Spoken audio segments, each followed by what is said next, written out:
Pembacaan ayat diambil dari Yohanes 19 ayat 30. Yohanes 19 ayat 30. Sesudah Yesus meminum anggur asam itu, berkatalah ia, "Sudah selesai." Lalu ia menundukkan kepalanya dan menyerahkan nyawanya. Ini adalah firman Allah. Amin. Saat ini, Pendeta Park Enoch, gembala dari gereja Championgan Jeonju, akan menyampaikan pelajaran dengan judul Yesus Kristus Sang Penggenap Terakhir. Mari kita semua menyapa dengan seruan haleluya.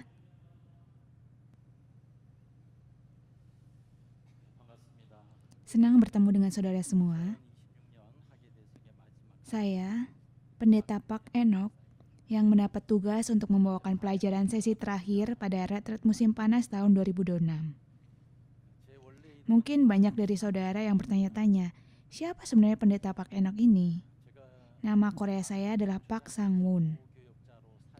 Saat saya melayani sebagai wakil pendeta di gereja Purencojang, Gwangju, saya datang untuk membantu pengerjaan proyek di tempat retret Yeoju ini pada tahun 2007. Pada saat itu, pendeta senior Abraham Park memanggil saya dan kami mengerjakan proyek tempat retret bersama-sama di tahun 2007.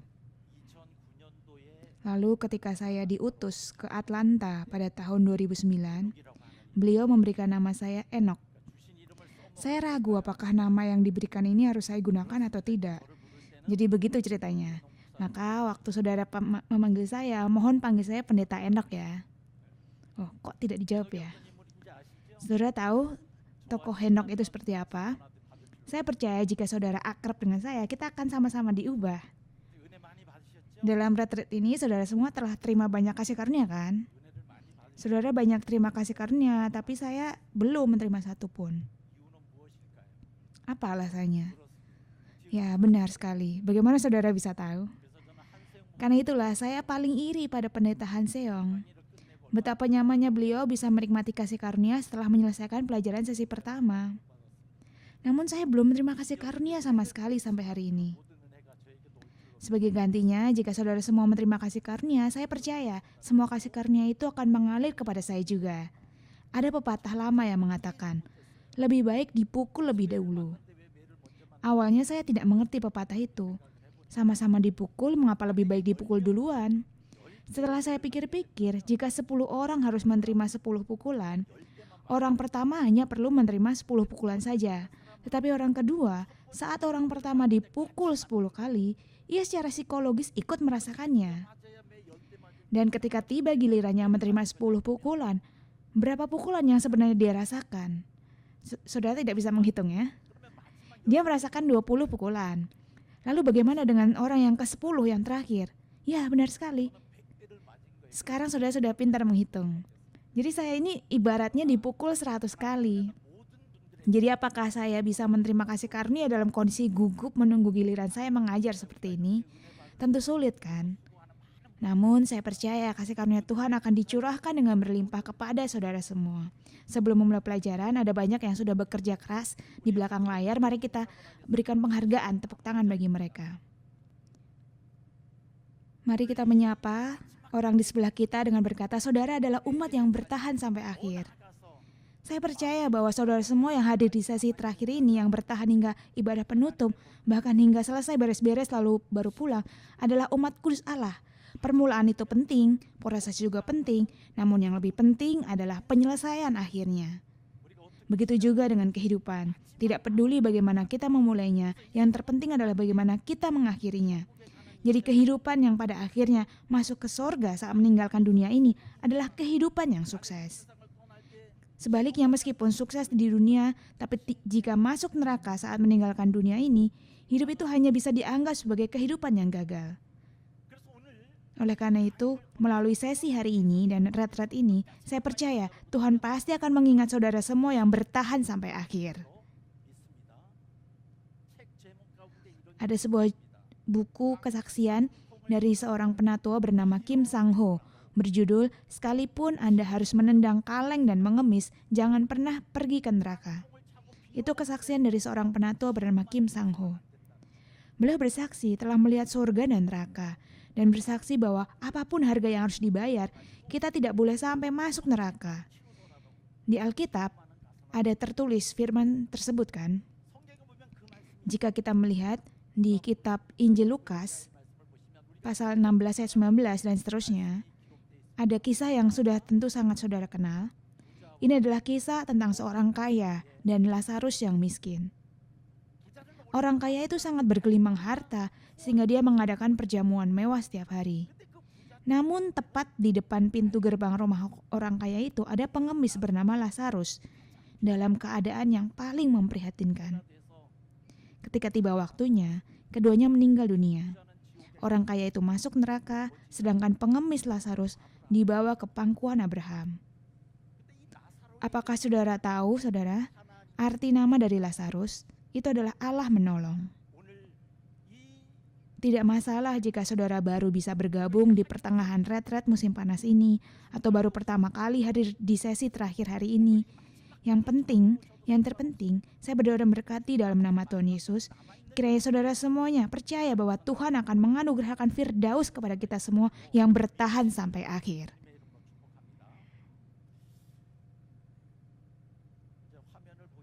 Sekarang saudara lihat di layar, jika ini muncul, materi yang di sini tidak ada di dalam buku handout. Di dalam kitab Roma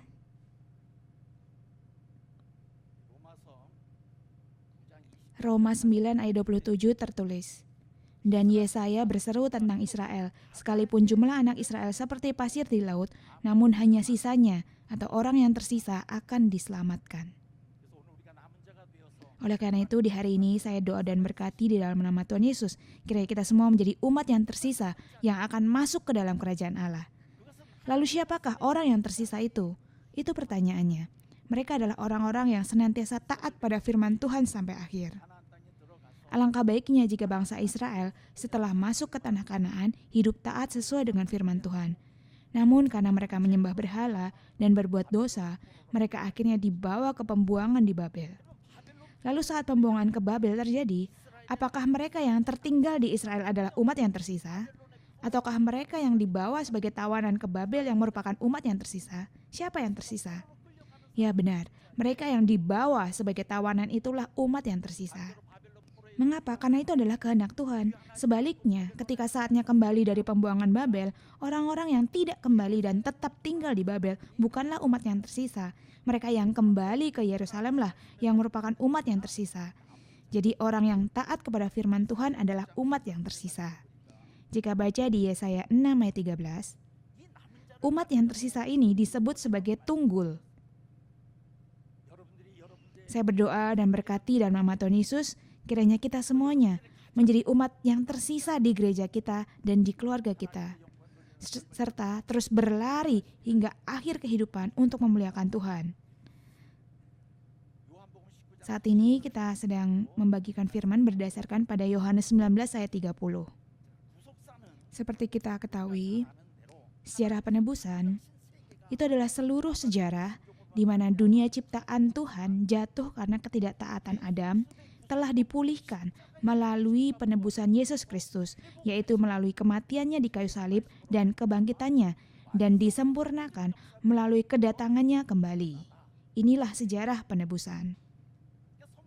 Jika kita melihat Alkitab, ada banyak hal yang berbicara tentang penyelesaian atau penyempurnaan. Tetapi secara garis besar, kita dapat melihatnya dalam 3 hal. Pertama, di Kejadian 2 ayat 1. Demikianlah diselesaikan langit dan bumi dan segala isinya. Dalam bahasa Ibrani, kata diselesaikan ini adalah waekulu. Waekulu. Di teks sebelumnya tertulis waekulu, tapi yang sebenarnya adalah waekulu. Tolong diperbaiki. Bahasa Ibrani-nya benar, tapi tulisannya salah. Tolong diperbaiki. Waekulu. Kejadian 2 ayat 1, demikianlah diselesaikan. Artinya penyelesaian penciptaan langit dan bumi dan segala isinya. Ini adalah pernyataan bahwa segala sesuatu telah diselesaikan dalam keharmonisan yang sempurna tanpa penyimpangan sedikit pun, sesuai dengan tujuan dan maksud asli dari Sang Perancang. Langit dan bumi serta segala sesuatu yang Tuhan ciptakan tidak memiliki cacat sedikit pun. Ini menunjukkan itu adalah penciptaannya yang sempurna.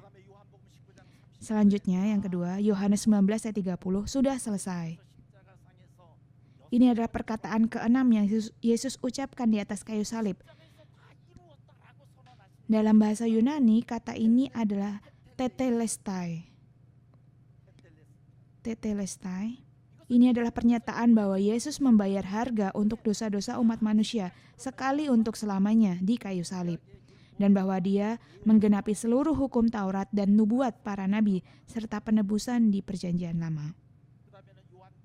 Selanjutnya 3, jika lihat di Wahyu 21 ayat 6 dikatakan semuanya telah terjadi. Dalam bahasa Yunani gegonan. Firman ini menyatakan bahwa penyelesaian langit baru dan bumi baru berarti sudah selesai atau akhirnya telah digenapi. Ini adalah pernyataan universal terakhir yang mengumumkan bahwa penghakiman atas ciptaan pertama yang dicemarkan oleh dosa telah diselesaikan dan bahwa kerajaan Allah yang kekal telah sempurna. Sepanjang sejarah umat manusia, tidak ada satu raja pun dan tidak ada satu filsuf pun yang menyatakan bahwa mereka telah menyelesaikan seluruh tugas mereka. Satu-satunya pribadi dalam sejarah umat manusia yang mendeklarasikan bahwa segala sesuatu telah selesai dengan sempurna adalah Yesus Kristus sendiri. Saya ingin berbicara sejenak tentang kata tetelestai yang diucapkan Yesus. Tetelestai adalah sebuah kata yang diungkapkan dalam 3 konteks pada zaman itu, komersial, hukum, dan seni. Secara konteks komersial atau perdagangan, ketika seorang pedagang menerima pembayaran penuh atas barang-barang dan menuliskan lunas pada kwitansi, kata tetelestai digunakan, artinya sudah menerima seluruh pembayaran. Ini mengajarkan bahwa Yesus telah membayar lunas harga dosa-dosa kita. Di 1 Korintus 6 ayat 20 dikatakan kita telah dibeli dan harganya telah lunas dibayar. Yesus telah membeli saudara dan saya dengan harga darahnya. Oleh karena itu, saya dan saudara adalah milik siapa? Kita milik siapa? Kita adalah milik Tuhan. Kita bukanlah milik diri kita sendiri. Kita harus selalu bertanya dan berkonsultasi kepada Tuhan yang adalah pemilik kita sebelum melakukan sesuatu. Melakukan apapun yang kita rencanakan semau kita sendiri berarti kita tidak hidup sebagai milik Tuhan. Yang kedua, ketika seorang narapidana telah menyelesaikan masa hukumannya dan dibebaskan dari penjara, dideklarasikan dengan arti hukuman telah dijalani sepenuhnya. Mereka berseru tetelestai. Ini berarti bahwa Yesus telah menyelamatkan kita dari hukuman dan kutukan hukum Taurat. Lalu yang ketiga, ketika seorang seniman menyelesaikan sebuah lukisan dan menggoreskan sapuan kuas terakhirnya, ia mendeklarasikan tetelestai dengan arti ini sudah selesai, lukisannya sudah sempurna. Ini adalah ungkapan yang menunjukkan kepada kita bahwa Tuhan akan menyempurnakan seluruh sejarah penebusan. Oleh karena itu, Yesus tidak mati di kayu salib sebagai orang yang gagal atau pecundang. Apakah master plan Tuhan untuk umat manusia? Itulah penebusan. Ia menang sebagai sang penggenap terakhir yang dengan sempurna meletakkan titik akhir pada karya penebusan itu. Karena itulah Yesus adalah sang pemenang. Apakah percaya akan hal ini, saudara? Mari kita lihat Kolose 2 ayat 14-15. Di bagian akhir ayat 15 dikatakan kemenangannya. Kemenangannya. Apa yang Yesus lakukan melalui kayu salib? Ia memperoleh kemenangan. Jika Yesus tidak menang melalui kayu salib, maka tidak ada keselamatan bagi saudara dan saya. Karena Yesus telah menang di kayu salib, saya berdoa dan berkati dalam nama Tuhan Yesus, percayalah bahwa melalui iman kepada Yesus Kristus, kita semua telah menjadi orang-orang yang memenuhi syarat untuk mewarisi kerajaan Allah. Warisan kerajaan Allah tidak dapat dibandingkan dengan apapun di dunia. Jadi di manakah kita harus menaruh pengharapan kita? Kita harus hidup sambil memandang surga yang akan Tuhan berikan kepada kita kelak. Sekalipun hidup di dunia ini berat, sulit, dan sepertinya tidak ada yang berjalan lancar, janganlah berkecil hati. Kita telah dijanjikan warisan yang kekal, yaitu surga. Maka mari kita akan melihat bersama poin satu besar. Dalam hal apakah Yesus menjadi sang penggenap terakhir? Pertama, Yesus adalah penggenap perjanjian lama, penggenap hukum Taurat dan nubuat para nabi. Segala sesuatu yang diajarkan Yesus di bumi ini itu adalah firman yang telah Allah Bapa berikan kepadanya. Dia tidak pernah berbicara atau bertindak terlepas dari kitab suci yang tertulis, yaitu perjanjian lama. Seperti yang kita ketahui, jika kita melihat di Yohanes 5 ayat 39, Yesus berkata, "Kamu menyelidiki kitab-kitab suci sebab kamu menyangka bahwa olehnya kamu mempunyai hidup yang kekal, tetapi walaupun kitab-kitab suci itu memberi kesaksian tentang Aku." Bukan hanya perjanjian lama, tetapi juga perjanjian baru. Seluruh Alkitab ini hanya bersaksi tentang satu pribadi. Siapakah dia? Yaitu Yesus. Maafkan saya jika terdengar tajam, tetapi jika kita membaca Alkitab dan tidak menemukan Yesus di dalamnya, sebenarnya kita tidak sedang membaca Alkitab. Di bagian manapun kita membaca Alkitab, siapakah yang harus kita temui? Kita harus bertemu dengan Yesus. Mengapa? Karena Alkitab bersaksi tentang Yesus. Oleh karena itu, Yesus melakukan segala sesuatu berdasarkan firman. Lalu mengapa Yesus mengajar dan bertindak sesuai dengan firman? Karena dia tahu bahwa firman Allah adalah hidup yang kekal.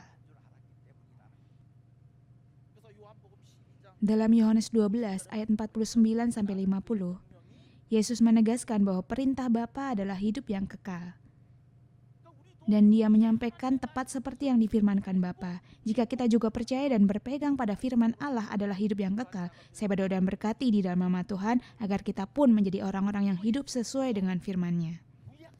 Pernyataan Yesus yang paling langsung mengenai pentingnya kitab suci perjanjian lama terdapat di Matius 5 ayat 17-18. Kata Yesus, "Janganlah kamu menyangka bahwa aku datang untuk meniadakan hukum Taurat atau kitab para nabi. Aku datang bukan untuk meniadakannya, melainkan untuk menggenapinya." Lalu katanya, sebelum lenyap langit dan bumi ini, satu iota atau satu titik pun tidak akan ditiadakan dari hukum Taurat sebelum semuanya terjadi. Ungkapan hukum Taurat dan kitab para nabi adalah istilah yang merujuk kepada keseluruhan perjanjian lama. Hal ini ditegaskan di dalam beberapa ayat. Roma 3 ayat 21, seperti yang disaksikan dalam kitab Taurat dan kitab-kitab para nabi. Lukas 24 ayat 44, harus digenapi semua yang tertulis tentang Aku dalam kitab Taurat Musa dan kitab nabi-nabi dan kitab Mazmur. Lalu Kisah Para Rasul 28 ayat 23, dan berdasarkan hukum Musa dan kitab para nabi, ia berusaha meyakinkan mereka tentang Yesus. Yang pertama, hukum Taurat, dalam bahasa Yunani, nomos. Kitab Taurat umumnya merujuk pada Taurat Musa atau Pentatuk. Namun, juga melampaui Pentatuk dan merujuk kepada keseluruhan perjanjian lama. Kita bisa memahaminya seperti itu. Di Matius 12 ayat 5, "Atau tidakkah kamu baca dalam kitab Taurat?" Yohanes 15 ayat 25, firman yang ada tertulis dalam kitab Taurat. Jadi kita dapat memahami bahwa istilah kitab Taurat ini merujuk pada perjanjian lama. Kalau begitu, mari kita bahas secara singkat mengenai kitab Taurat ini. Apakah hukum Taurat itu baik atau buruk? Hukum Taurat itu baik atau buruk? Hukum Taurat itu baik. Mengapa baik? Karena di kitab Roma 7 ayat 12 mengatakan bahwa hukum Taurat adalah kudus, benar, dan baik. Kudus, benar, dan baik. Lalu Roma 7 ayat 14 mengatakan bahwa hukum Taurat adalah rohani.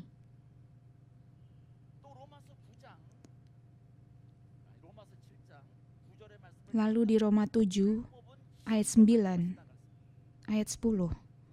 Hukum Taurat itu adalah kudus, benar, dan baik, dan hal rohani. Ayat 10 mengatakan bahwa hukum Taurat seharusnya membawa kepada kehidupan. Roma pasal 7. Roma 7 ayat 10 dikatakan hukum Taurat membawa kepada hidup. Di Imamat 18 ayat 5, sesungguhnya kamu harus berpegang pada ketetapanku dan peraturanku. Orang yang melakukannya akan hidup karenanya. Jadi hukum Taurat itu apa? Itu adalah yang menghidupkan. Jika apa? Jika melakukannya. Lalu di Ulangan 6 ayat 25 juga menyatakan bahwa jika kita menaati dan melakukan perintah Tuhan, itu akan menjadi kebenaran dan kehidupan bagi kita. Jika kita menaati dan melakukan perintah Tuhan, maka itu akan menjadi kebenaran dan kehidupan bagi kita. Lalu apa masalahnya?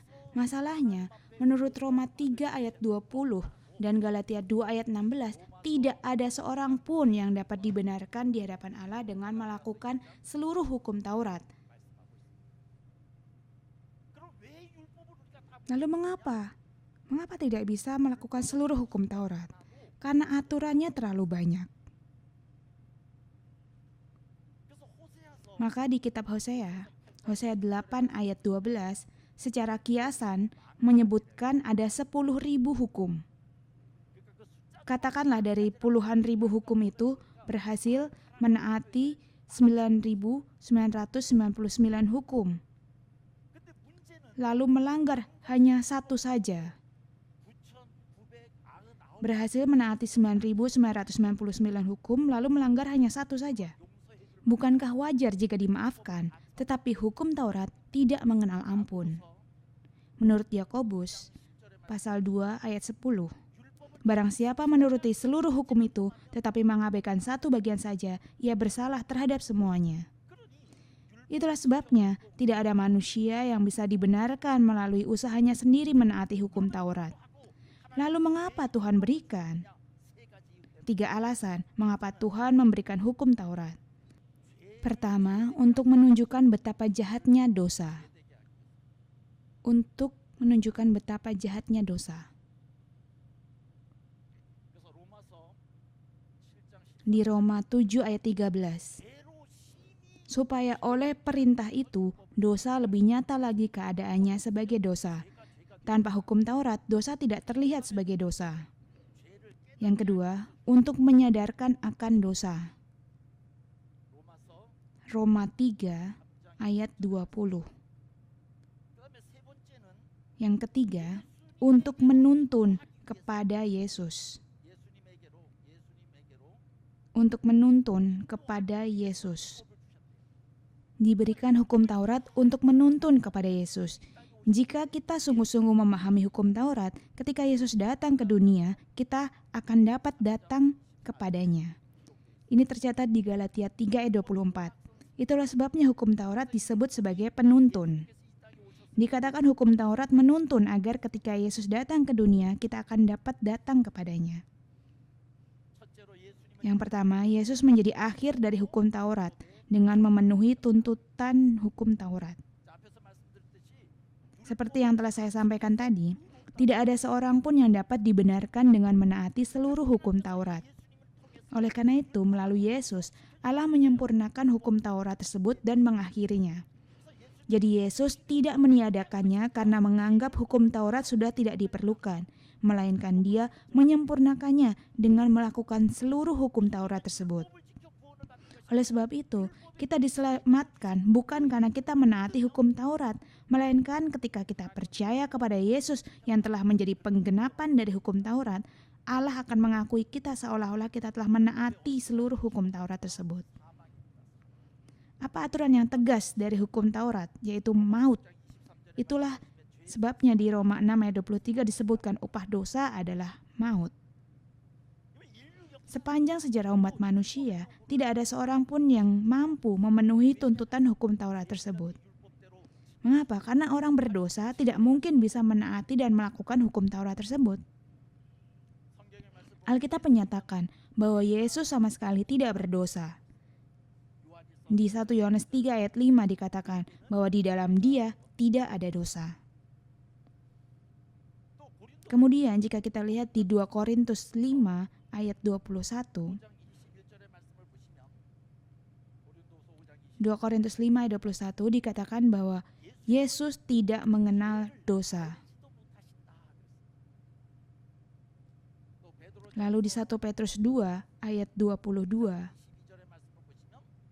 disebutkan bahwa Yesus tidak pernah berbuat dosa. Karena Yesus yang tidak berdosa ini telah menyelesaikan, telah memenuhi hukum Taurat, kita diselamatkan bukan dengan usaha kita menaati hukum Taurat, melainkan kita diselamatkan dengan percaya kepada Yesus yang telah menjadi kegenapan akhir dari hukum tersebut. Itu sebabnya di Roma 10 ayat 4 menyatakan bahwa Kristus adalah kegenapan akhir dari hukum Taurat. Yang kedua, Yesus menggenapi perjanjian lama dengan bertindak sesuai dengan perjanjian lama. Jadi Yesus telah menggenapi perjanjian lama dengan melakukan segala sesuatu persis seperti yang dinubuatkan di dalamnya. Alkitab menyatakan bahwa melalui kehidupannya, dia telah menggenapi dengan sempurna sekitar 300 nubuat perjanjian lama, mulai dari kelahiran, kehidupan, penderitaan, kematian, hingga kebangkitannya. Jadi saudara, jika lihat tabel, Alkitab mengatakan bahwa Yesus datang ke dunia, bertindak, mati, dan bangkit hidup kembali, semuanya sesuai dengan kitab suci. Dengan hidup sesuai kitab suci inilah, Yesus telah menyempurnakan hukum Taurat perjanjian lama. Yang kedua adalah nabi. Dalam bahasa Yunani disebut prophets. Dalam bahasa Ibrani disebut nabi. Kata nabi ini juga merupakan ungkapan yang merujuk pada perjanjian lama. Lalu apakah tugas seorang nabi? Nabi adalah orang yang menerima firman Allah dan menyampaikannya kepada umat. Di mana istilah ini juga merujuk pada keseluruhan kitab perjanjian lama. Itu sebabnya di Matius 26 ayat 56 menyebutkan kitab nabi-nabi. Juga di Kisah Rasul 7 ayat 42 disebut tentang kitab nabi-nabi. Semua ini adalah ungkapan yang menunjuk pada perjanjian lama. Maka seorang nabi adalah duta besar Allah yang harus memberitakan apa yang diperintahkan Tuhan persis seperti apa adanya tanpa menambah atau mengurangi firman yang dia terima dari Allah. Selain itu, Alkitab mengatakan bahwa nabi adalah seorang penerjemah dan perantara. Melalui hal ini kita dapat melihat dan mengetahui bahwa Yesus telah menjadi sang penyempurna perjanjian lama. Yang kedua, Yesus adalah penggenap dari segala korban, penyelesaian penebusan. Setelah Adam jatuh dosa, umat manusia tidak memiliki kemampuan untuk menyelamatkan dirinya sendiri dan oleh karena itu harus hidup sebagai hamba dosa dalam ketakutan dan akan kematian. Di masa perjanjian lama, seekor domba atau kambing harus disembelih dan darahnya dicurahkan setiap kali untuk menyucikan dosa. Karena itu, jika melihat di Ibrani 9 ayat 22, tanpa penumpahan darah tidak ada pengampunan. Lalu mengapa darah dapat mengampuni dosa? Di Imamat 17 ayat 11, darah mengadakan pendamaian karena di dalam darah itu ada apa? Ya benar, karena ada nyawa, ada hidup. Kehidupan itulah yang mengampuni dosa-dosa kita. Seperti yang kita tahu, di perjanjian lama terdapat 5 korban persembahan utama, korban bakaran, korban sajian, korban keselamatan, korban penghapus dosa, dan korban penebus salah. Kita dapat memahami bahwa sistem korban ini diizinkan oleh Allah untuk membuka jalan bagi umat manusia yang telah meninggalkan Allah karena tidak taat pada firman-Nya agar dapat datang kembali ke hadapan-Nya dan untuk memberkati mereka dengan kehidupan yang dikuduskan. Korban-korban persembahan di perjanjian lama dipersembahkan dengan darah hewan. Karena darah hewan hanya dapat menutupi dosa manusia secara sementara dan tidak dapat menghapus sepenuhnya, korban-korban tersebut harus dipersembahkan secara berulang-ulang, tahun demi tahun dan waktu demi waktu. Ibrani 10 ayat 1 menyatakan bahwa hukum Taurat hanyalah bayangan dari keselamatan yang akan datang, dan bukan hakikat dari kenyataan itu sendiri, sehingga tidak pernah dapat menyempurnakan kita. Lalu di Ibrani 10 ayat 11 menyatakan, imam senantiasa mempersembahkan berulang-ulang korban yang sama sekali tidak dapat menghapuskan dosa. Kelima korban perjanjian lama ini merupakan lambang yang menunjuk kepada Yesus Kristus yang akan menjadi korban rohani di atas kayu salib dan mempersembahkan korban yang kekal untuk menebus seluruh umat manusia. Dan karena Yesus telah mempersembahkan dengan sempurna korban yang dilambangkan di dalam perjanjian lama di atas kayu salib, maka saudara dan saya hari ini tidak perlu lagi mempersembahkan korban seperti ini, seperti yang di zaman perjanjian lama. Seandainya sekarang kita hidup seperti di zaman perjanjian lama, saudara semua harus menuntun seekor anak lembu saat datang ke retret ini. Namun Yesus telah menyelesaikan semua kerepotan itu sekaligus di atas kayu salib. Betapa bersyukurnya kita. Saya doa dan berkati dalam nama Tuhan Yesus seluruh jemaat yang datang beribadah di hadapan Allah hari ini. Percayalah bahwa dosa apapun yang telah diperbuat, Allah telah menyelesaikannya melalui darah Yesus di kayu salib. Untuk mempersembahkan korban, ada 3 syarat yang harus dipenuhi. Pertama, harus ada mezbah. Kedua, harus ada apa? Harus ada korban persembahannya. Yang ketiga, harus ada apa? Harus ada imamnya.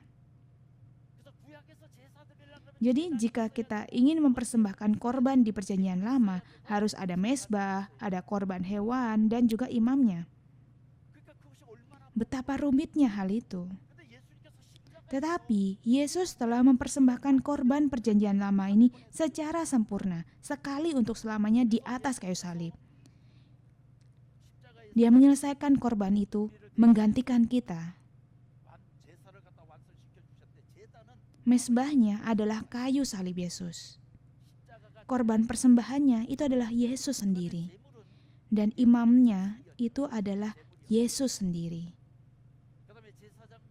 Korban persembahannya adalah Yesus sendiri dan imamnya juga adalah Yesus sendiri. Saudara-saudara, korban di kayu salib ini adalah korban yang dipersembahkan oleh mezbah yang paling sempurna, korban yang paling sempurna, dan iman yang paling sempurna.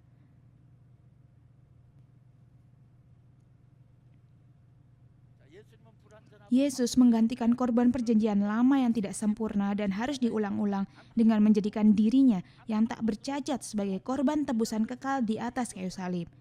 Ini disebut sebagai korban yang satu kali untuk selamanya. Melalui darahnya sendiri, Yesus mempersembahkan korban kekal yang hanya satu kali di kayu salib untuk menebus dosa umat manusia, sehingga dia menyempurnakan sistem korban dan tidak diperlukan lagi darah hewan. Ibrani 9 ayat 12. Ia telah masuk satu kali untuk selama-lamanya ke dalam tempat yang kudus. Ibrani 10 ayat 10-12 menyebutkan bahwa tubuh Yesus Kristus dipersembahkan satu kali untuk selama-lamanya. Dan di ayat 12 dikatakan, tetapi ia setelah mempersembahkan hanya satu korban saja karena dosa.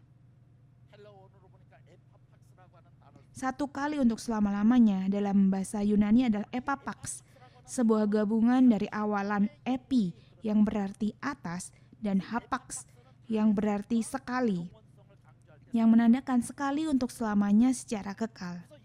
Ini adalah kata yang digunakan untuk menekankan ketunggalan atau kekekalan serta menunjukkan bahwa pendamaian Yesus Kristus di kayu salib telah diselesaikan sekali secara kekal dan sempurna.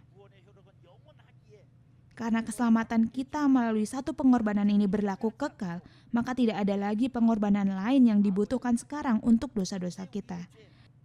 Saya berdoa dan berkati dalam nama Tuhan Yesus agar saudara semuanya percaya bahwa darah Yesus telah sepenuhnya membereskan dosa-dosa kita di masa lalu, dosa di masa kini, dan juga dosa-dosa di masa depan. Oleh karena itu, untuk menerima keselamatan, kita tidak perlu menambahkan apapun lagi pada pengorbanan darah Yesus di kayu salib. Itulah sebabnya di Efesus 1 ayat 7 mengatakan bahwa oleh darahnya kita beroleh penebusan, yaitu pengampunan dosa. 1 Petrus 1 ayat 18-19 menyatakan bahwa kita ditebus dari cara hidup yang sia-sia yang diwariskan oleh nenek moyang kita, bukan dengan badan yang fana, melainkan dengan darah Kristus yang mahal. Satu tetes darah Yesus saja memiliki kuasa yang cukup untuk mengampuni dosa seluruh umat manusia. Saya berdoa dan berkati dalam nama Tuhan, kiranya seluruh keluarga jemaat Pyeongkang Gereja Firman dapat bersandar pada kuasa darah Yesus itu dan menjalani kehidupan yang berkemenangan setiap hari. Ketiga, Yesus adalah penggenap pendamaian. Yesus adalah penggenap pendamaian. Ketika Allah menciptakan langit dan bumi beserta isinya, Jika lihat di Kejadian 1 ayat 31, dikatakan bahwa Allah melihat segala yang dijadikannya itu sungguh amat baik. Oleh karena itu, dunia yang diciptakan Allah adalah dunia yang berada dalam keharmonisan dan keteraturan yang sempurna. Kita menyebutnya sebagai dunia kosmos.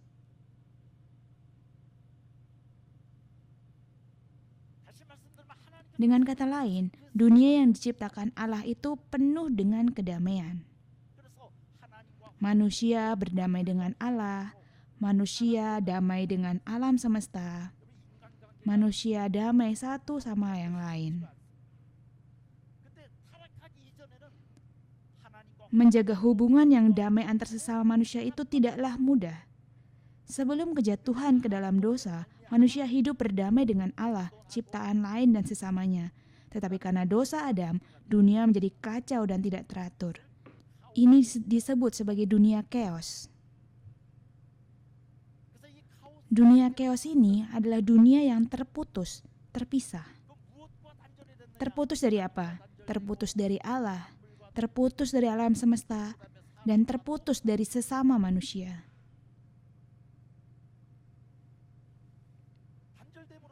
Akibat terputus, muncullah keluhan.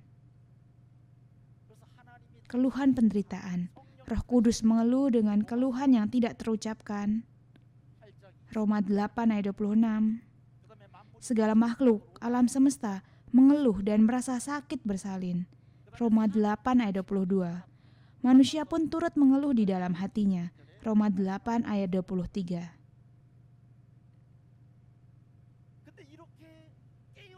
Namun ada pribadi yang memulihkan kedamaian yang telah hancur ini.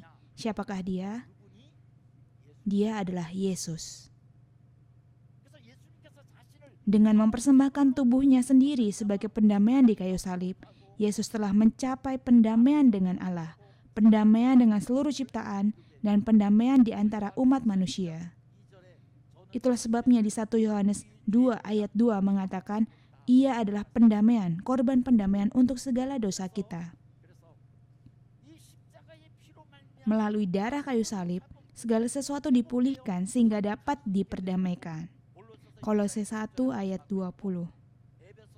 Jika lihat di Efesus 2 ayat 11-13, hal ini berbicara tentang pendamaian manusia antara orang Yahudi dan orang bukan Yahudi.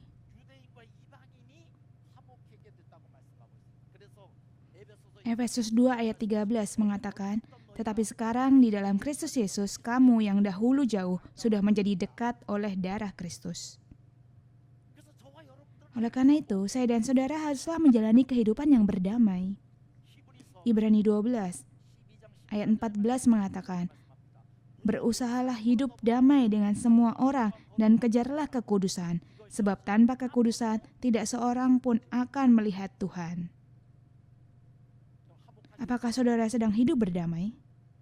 Jika ingin melihat Tuhan, maka harus mewujudkan pendamaian. Memang dengan kekuatan kita sendiri, kita tidak bisa berdamai. Tetapi saya doa dan berkati dalam nama Tuhan, percayalah bahwa ketika kita melangkah dengan iman kepada Yesus Kristus, kita akan diperdamaikan. Selanjutnya, pendamaian dengan Allah. Melalui Yesus Kristus, jalan bagi kita untuk berdamai dengan Allah telah dibukakan. Ketika Yesus mati di kayu salib, tabir bait suci terbelah dua dari atas sampai ke bawah, sehingga jalan untuk datang ke hadirat Allah terbuka. Alkitab menyebut jalan ini sebagai jalan yang baru dan yang hidup. Jalan yang baru dan yang hidup.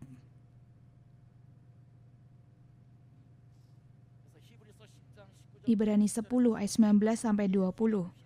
Jadi saudara-saudara, oleh darah Yesus kita sekarang penuh keberanian dapat masuk ke dalam tempat kudus karena Ia telah membuka jalan yang baru dan yang hidup bagi kita melalui tabir.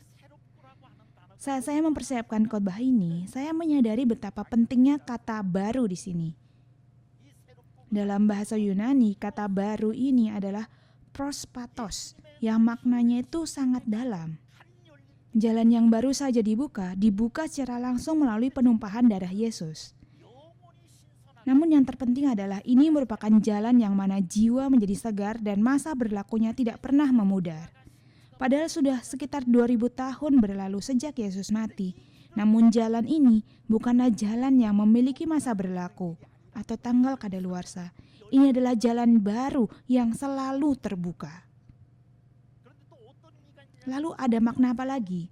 Ini adalah jalan yang sama sekali baru. Ini bukan jalan lama yang sekadar diperbaiki atau ditambal, melainkan jalan yang benar-benar baru. Seperti yang Yesus katakan di Yohanes 14 ayat 6, "Akulah jalan." Jalan itu adalah jalan yang baru tersebut. Alkitab menyatakan bahwa hanya melalui jalan itulah kita dapat datang kepada Allah. Saudara bisa baca referensi tabelnya di handout. Jadi pendamaian ini telah digenapi sepenuhnya melalui Yesus.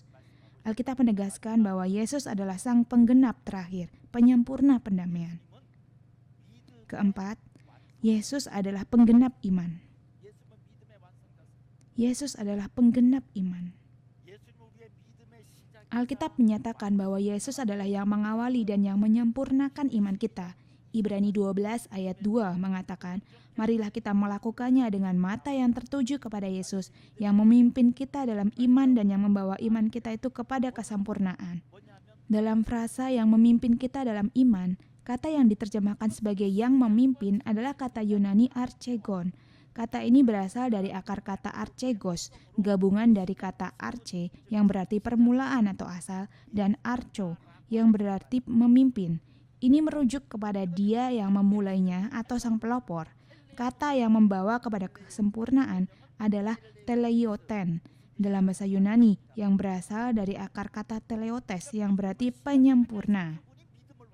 Jadi dia yang telah memulai iman itu jugalah yang akan menyempurnakannya. Maka saudara tidak perlu khawatir atau pusing memikirkan apakah iman kita besar atau kecil. Jika Yesus telah memulai iman kita, saya berdoa dan berkati dalam nama Tuhan, percayalah saudara bahwa Dia juga yang akan menyempurnakannya. Itulah sebabnya Yesus adalah sang penyempurna, sang penggenap terakhir iman. Oleh karena itu di dalam Filipi 1 ayat 6 dikatakan, "Akan hal ini aku yakin sepenuhnya, yaitu Ia yang memulai pekerjaan yang baik di antara kamu akan meneruskannya sampai kepada akhirnya pada hari Kristus Yesus." Yang menjadikan Abraham sebagai bapa orang beriman adalah Allah. Abraham menjadi bapa orang beriman bukan karena dia adalah orang yang hebat. Maaf jika saya katakan ini. Abraham dulunya juga bukan orang yang luar biasa. Disebutkan saat dia keluar dari Ur Kasdim, ayahnya Terahlah yang membawanya keluar. Itu dikatakan di Kejadian 11 ayat 31. Apakah hari ini ada di antara saudara yang datang ke retret ini dengan terpaksa karena ditarik oleh orang lain? Saudara tidak perlu khawatir. Abraham pun saat keluar dari Ur Kasdim, ia dipimpin dibawa keluar oleh ayahnya, Terah.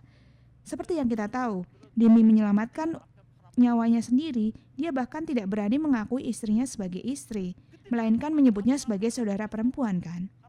Setidaknya saudara dan saya tidak mengorbankan suami atau istri kita seperti itu kan? Namun apakah yang Allah lakukan terhadap Abraham yang seperti itu? Allah menjadikannya bapa orang beriman. Maka saya doa dan berkati dalam nama Tuhan, percayalah bahwa Allah yang sama juga akan menyempurnakan iman kita. Allah kita adalah Allah yang luar biasa. Jangan berkecil hati atau putus asa melihat keadaan diri kita saat ini. Saya doa dan berkati dalam nama Tuhan, percayalah bahwa Allah pasti akan menyempurnakan kita menjadi orang-orang yang beriman. Untuk menyempurnakan iman kita, Yesuslah yang telah taat. Yesus telah menaatinya. Sekali lagi saya doa dan berkati dalam nama Tuhan, percayalah bahwa karena Dia taat sampai akhir, Dia telah memampukan kita untuk dapat berdiri teguh di dalam iman. Saya akan simpulkan. Saya jelaskan dengan sangat cepat adalah karena saya sudah menjelaskannya secara rinci di dalam buku handout. Kalau saudara lihat, materi saya adalah yang paling panjang. Materi yang paling panjang sebenarnya berarti orang itu kurang pintar mengajar. Jika materinya pendek, berarti dia pandai mengajar. Karena saya tidak pandai mengajar, saya menuliskannya semuanya agar saudara bisa memahaminya hanya dengan membacanya. Jadi saudara harus membaca buku handout itu ya. Jadi kesimpulannya, fakta bahwa Yesus Kristus adalah penggenap atau penyempurna berarti tidak ada lagi hal lain yang perlu kita tambahkan demi keselamatan. Ini adalah rangkuman dari apa yang telah kita bahas sebelumnya. Apa yang harus saudara dan saya lakukan sebagai orang yang percaya kepada Yesus, Tuhan yang adalah Sang Penyempurna? Pertama, kita harus mewarisi semangat dari hukum Taurat. Apa semangat atau esensi dari hukum Taurat? Itu adalah kasih. Karena itu, pertama, secara vertikal ke atas harus mengasihi Allah. Harus mengasihi Allah dengan segenap hati, jiwa, dan dengan segenap akal budi. Saya percaya saudara, semuanya mengasihi Allah. Namun, tidak boleh berhenti sampai di situ. Firman Tuhan mengatakan agar kita harus mengasihi sesama kita seperti diri kita sendiri. Bukan hanya itu, jika lihat di Yohanes 13 ayat 34. Yesus memberikan perintah baru kepada kita. Perintah baru itu juga adalah agar kita saling mengasihi. Tetapi kali ini Yesus berkata, sama seperti aku telah mengasihi kamu.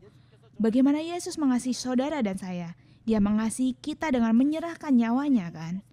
Oleh karena itu, ketika kita mengasihi sesama, kita harus mengasihinya dengan kasih yang rela menyerahkan nyawa kita.